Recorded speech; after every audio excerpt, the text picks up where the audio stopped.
আমার মেয়ের বয়স এখন ১৪ মাস। প্রথমবার ওকে পাস্তা রান্না করে খাওয়াবো। তো চলো ভিডিওটা শুরু করি কিভাবে রান্না করলাম। পাস্তাটাকে সেদ্ধ করে নিয়েছি, তারপর কড়াইয়ের মধ্যে হালকা সাদা তেল দিয়ে ঘরে বানানো পাস্তা সসটাকে দিয়ে দিব। এটা আমি বানিয়েছি ফুলকপি আর টমেটো দিয়ে। তোমরা রেসিপি দেখতে চাইলে অবশ্যই কমেন্ট করবে।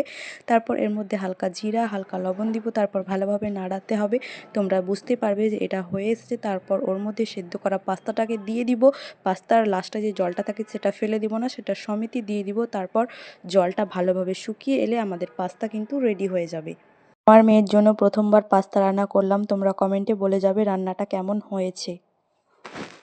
আমার মেয়ের বয়স এখন ১৪ মাস। প্রথমবার ওকে পাস্তা রান্না করে খাওয়াবো। তো চলো ভিডিওটা শুরু করি কিভাবে রান্না করলাম।